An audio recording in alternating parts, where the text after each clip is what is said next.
जब कभी इसमें वायरस अटैक हो जाता है तो गलसूहा हो जाता है, मम्स नाम का रोग हो जाता है गलसूहा। तो बचपन में देखिए गलवा फूल जाता है तो एगो गरम पट्टी साट लेता होगा, सही से व्हाइट कलर की आती होगी पट्टी, ऐसे गरम पट्टी। अभी हो जाए दाढ़ी नोच के उतर जाएगा। हम लोग बचपन में सोचते थे काश हम लोग को भी गलसूहा होता, एक दिन साट के आते हैं। हुआ ही नहीं कभी यहाँ, लेकिन ये शौक था हम लोग को। आप लोग में कितने लोग को हुआ था गलसूहा?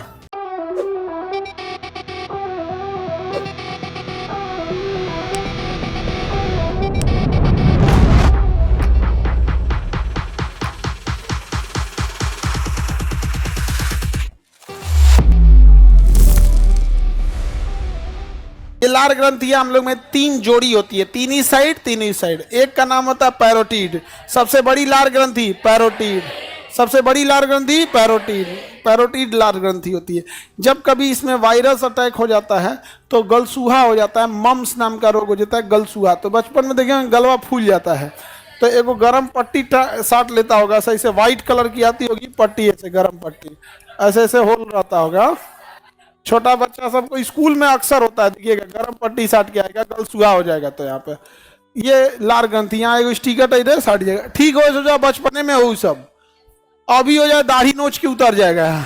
कितना भयानक बवाली हो जाए सोच रहा, अगर अब भी गलसूहा हो जाए और साट दे नोचने के टाइम पे क्या हाल होगा, भयानक हो जाएगा। वो भी इस साइड में तो और ज्यादा दर्द करता है। तो बचपन में ही सब होता था। हम लोग बचपन में सोचते थे काश हम लोग को भी गलसूहा होता, एक दिन साट के आते हैं। हुआ ही नहीं कभी यहाँ, लेकिन ये शौक था हम लोग को। आप लोग में कितने लोग को हुआ था गलसूहा? लड़कियों सबको ढेर होता है यहाँ पे, कुछ उल्टा सीधा खा जाएगी से तो क्या नहीं हो गया। तो गलसूहा जो हो जाता है यहाँ आप लोग में देखे होंगे छोटे बच्चों में फूल जाता है। तो ये पैरोटीड ग्रंथियां जो होती हैं यही गलसूहा में क्या हो जाती है, फूल जाती है। तो लार ग्रंथि कितनी होती है? तीन। Parotid, submandibular, sublingual. Parotid, submandibular, sublingual. Parotid, submandibular और सबलिंगुअल। Parotid, submandibular, sublingual. सबसे छोटा सबलिंगुअल, छोटका नहीं पूछता, सबसे बड़ा पैरोटीड, सबसे बड़ा पैरोटीड। तीन ही साइड। इसलिए देखिएगा सबसे ज्यादा लार ग्रंथि कौन बनाती है? भैया बड़ा है तो इसी की जिम्मेदारी। अब ध्यान दीजिएगा, ये जस्ट कान के पास है। चेहरे में देखिएगा तो जस्ट कान के पास है, कान के जस्ट नीचे यहीं आएगा। यहाँ पे ये वाला एरिया यहाँ पे होता है जस्ट। अब ऐसे स्ट्रक्चर के हिसाब से देखिएगा ना, जहाँ पैरोटीड ग्रंथि है जस्ट उसी के पास क्या होगा, कान इसी के पास आएगा यहाँ पे। अब देखिए लार ग्रंथियां जो होती है ना, ये भोजन को बैलेंस करने का काम करती है। अगर बहुत खट्टा हो जाएगा चीजें तो ये उसमें ना लार ग्रंथि से ज्यादा स्लाइवा बना के उसको डाइल्यूट करने का प्रयास करेगी। समझा गया? ज्यादा अगर खट्टा हो जाएगा तब।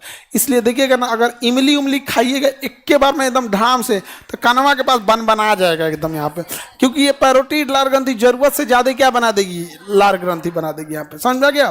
ताकि उस इमली के खट्टेपन को क्या किया जा सके, कम किया जा सके, उसकी अम्लीयता को कम किया जा सके, बैलेंस बनाने के लिए होता है। और अगर नॉर्मल रहेगा तो नहीं। रसगुल्ला खाएंगे तो कहे टेंशन नहीं, तो चल जाएगा इसे ही यहाँ पे। अपनी नींबू चाट के देख लो, तो नींबू गार तो पूरा एक मुंह में पूरा एकदम बना आ जाएगा यहाँ पे। और ये वाला उतना नहीं असर करेगा, पैरोटीड वाला ज्यादा करेगा। पैरोटीड वाला वो दिमाग को देखते, दिमाग तुरंत देखता है पैरोटीड हो जाता है। इसलिए आपके आगे नींबू गारा जाएगा ना तो आपका तुरंत लार ग्रंथि से सलाइवा बनना चालू हो जाए। कोई सहनाई बजाए ना तो उसके आगे जाके ना इमली या नींबू ऐसे चाटिएगा ना, ऐसे तो बजा नहीं पाएगा, थूक देगा उसी में। हम लोग बचपन में यही करते थे। अगर कोई आता था ना वो बजाने वाला, बैंड बजाने वाला, बैंड पार्टी या फिर हारमोनियम बजाने वाला सहनाई, तो आगे हम लोग ना इमली या नींबू चाटते रहते थे। अचार आम का, इमली, यही सब चाटते रहते थे। वो बेचारा डांटियो नहीं पाता था तो आँखियाँ बंद करके बजाते थे, सब आँखियाँ बंद करके बजाते थे। तो हम लोग साइडवा में खड़ा होके कहेंगे इमली चटवा, इमली। अब ला उसके अचार, इमली, खूब जोर जोर से बोलते थे तो मार भगाते थे सब लोग को। लेकिन उस समय वही अच्छा लगता था। अब समझ नहीं रहती थी उस समय, क्या लगता था, बाप रे बाप वही बढ़िया हो गया यहाँ पे। मत पूछिए, बचपन में आदमी को ऐसा लगता था, नहीं दूल्हा उल्हा को नोट का माला पहना जाता 10-10 के नोट वाला, तो बचपन में आदमी सोचता था ये गायब कर दिया जाए इसको। कहाँ से गायब? और सोचा दुल्हवा का इतना सेफ्टी में रहता है, गायब नहीं हो सकता है। हाँ टांगल रहता है तब घसका दिया तुम, देखो ये घस के ले कब का। Any problem? लार ग्रंथि समझ में आ रही है कि नहीं आ रही है? खट्टे चीज को खाने पे ज्यादा बना देता है। लड़की लोगों को पता होगा ये बात, आप लोग को नहीं पता होगा। नागिन वगैरह में ना ये पैरोटीट जो होता है जहर का काम कर देता है, पॉइजन का। किसका काम करता है? पॉइजन का। उसमें लार ग्रंथियां नहीं बनती, आप लोग को ये पता होगा यहाँ पे। तो नागिन वगैरह में लार ग्रंथियों में क्या भरा होता है? जहर। क्या भरा होता है? जहर भरा होता है। समझ में आ गया कि नहीं आ गया? तो ये तो आप लोग को आइडिया होगा। लड़का लोग को पता है नाग में भी होता है यहाँ पे। तो देखिए नाग उतना खतरनाक नहीं होता। फिल्म उलिम में भी देखिए नागवा मारा जाएगा धाए दे, और नागिन बदला लेगी, अगले जन्म तक बदला लेती है। तो हमरे वाले को मारा था, तोरा हम काट के मुँह आ देते, तोरा हम आओ यहाँ पे। अगले जन्म तक क्या करती है? नागिन बदला लेती है। नाग कभी बदला नहीं लेता, दूसर खोज लेता है। कहता है यार पहल की मरा गई, को ईंटा से कुछ दिया, अब दूसर खोजते हम। नाग बदला लेता है?